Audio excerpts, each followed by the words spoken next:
తెలంగాణలో local elections fever మొదలైంది. నెలాఖరులోపే schedule కూడా వచ్చేలా కనిపిస్తోంది. దీంతో ఎలక్షన్స్ పై కసరత్తు శరవేగంగా జరుగుతోంది. ఇవాళ 3 కీలక సమావేశాలు జరిగాయి. స్థానిక సంస్థల ఎన్నికల్లో నోటాపై రాజకీయ పార్టీల అభిప్రాయాల్ని తెలుసుకునేందుకు సమావేశం నిర్వహించింది రాష్ట్ర ఎన్నికల సంఘం.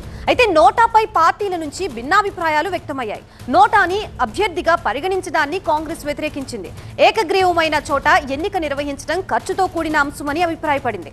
ఇటు నోటాతో ఎన్నికలకి బీఆర్ఎస్, సిపిఎం పార్టీలు మద్దతు తెలిపాయి. మరోవైపు బీజేపీ మాత్రం ఏకగ్రీవ ఎన్నికలపై సుప్రీంకోర్టులో కేసు ఉన్నందున తమ అభిప్రాయం ఇప్పుడే చెప్పలేమని స్పష్టం చేసింది.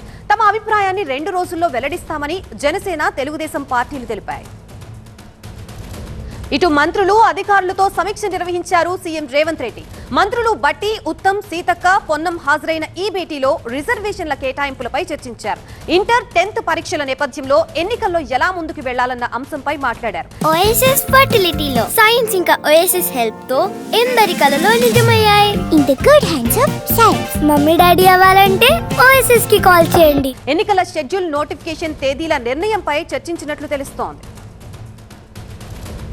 మరోవైపు కలెక్టర్లు, అదనపు కలెక్టర్ల కీలక సమావేశం కూడా జరిగింది. స్థానిక ఎన్నికల రిజర్వేషన్లపై ఎంసీహెచ్ఆర్డీలో కలెక్టర్లకి శిక్షణ, రిజర్వేషన్లపై అవగాహన కార్యక్రమం నిర్వహించారు. త్వరలోనే రిజర్వేషన్ల ఫైనల్ చేసే యోచనలో ప్రభుత్వం ఉండటంతో న్యాయ వివాదాలు తలెత్తకుండా జాగ్రత్తలపై చర్చించారు.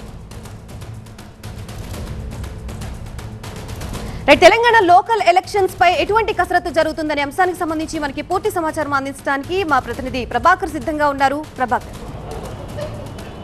ఈరోజు 3 మెగా మీటింగ్స్ అనే చెప్పాలి. ఒకటి ICCCలో సీఎంతో పాటుగా డిప్యూటీ సీఎం, అట్లాగే మంత్రులు, పంచాయతీరాజ్ శాఖపై చేసిన రివ్యూ, అట్లాగే ఎలక్షన్ కమిషన్ పొలిటికల్ పార్టీస్తో చేసిన సమావేశం, దాంతో పాటుగా ఎంసీహెచ్ఆర్డీలో కలెక్టర్లు, అలాగే అడిషనల్ కలెక్టర్స్తో పంచాయతీరాజ్ శాఖ చేసిన సమావేశం. ఈ 3 కూడా తెలంగాణలో లోకల్ బాడీ ఎలక్షన్స్కి రోడ్ మ్యాప్ వేశాయని చెప్పుకోవచ్చు.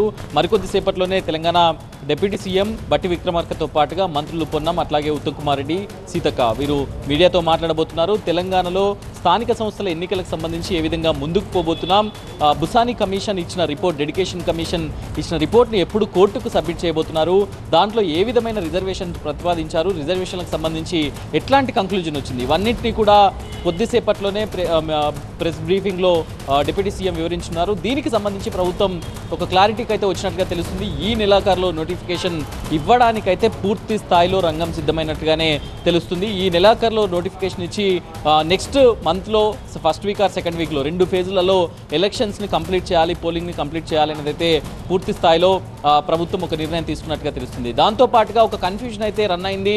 గత కొన్ని రోజులుగా ఎంపీటీసీ, జెడ్పీటీసీ ఎలక్షన్స్ను ముందు పెట్టాలా, లేకపోతే సర్పంచ్ ఎలక్షన్స్ ముందు పెట్టాలా అనేది. సర్పంచ్ ఎలక్షన్స్ ముగిసిన తర్వాతే పార్టీ బీఫామ్పై పోటీ చేసే ఎంపీటీసీ, జెడ్పీటీసీకి వెళ్లాలనే నిర్ణయం కూడా జరిగినట్లుగా తెలుస్తుంది. ఎగ్జామ్స్ ఉన్న నేపథ్యంలో, మీరు ఇంతకుముందు చెప్పినట్లుగా 10th class and intermediate exams ఉన్న నేపథ్యంలో ముందుగా సర్పంచ్ ఎలక్షన్స్ని కంప్లీట్ చేసుకుంటే మార్చ్, ఏప్రిల్ మళ్ళీ గ్యాప్ తీసుకొని దాని తర్వాత జూన్, జూలైలో మరొకసారి ఎంపీటీసీ, జెడ్పీటీసీ ఎలక్షన్స్ పెట్టుకోవచ్చు అనే ఆలోచన కూడా ప్రభుత్వానికి ఉంది. ఇక ఎలక్షన్ కమిషన్ కూడా ఇప్పటికే మొత్తం కూడా సిద్ధం చేసింది. అధికారులతో పాటుగా గ్రౌండ్ లెవెల్లో ఉన్న ప్రతి ఆఫీసర్కు ట్రైనింగ్ని కూడా కంప్లీట్ చేసింది. సో దీంతో చూస్తే ఇప్పుడు ప్రభుత్వం తీసుకున్న ఈరోజు యాక్టివిటీ అంతా చూస్తే కనుక కంపల్సరీగా ఈ నెలలోనే ఈరోజు రైతు భరోసాను కూడా ప్రభుత్వం అందజేసింది. 3 ఎకరాల వరకు ఉన్న రైతులందరికీ కూడా, అంటే దాదాపుగా 60% మేర ఫార్మర్స్కి ఈరోజు రైతు భరోసా తమ అకౌంట్లలో జమ అయింది. సో ఈ నేపథ్యంలోనే ఎన్నికలకు వెళ్లాలనే నిర్ణయానికి అయితే ప్రభుత్వం వచ్చినట్టుగా తెలుస్తుంది. మన కొద్దిసేపట్లోనే డిప్యూటీ సీఎం ప్రెస్ మీట్ ఉంది. ప్రెస్ మీట్లో పూర్తి వివరాలు కూడా తెలియబోతున్నాయి.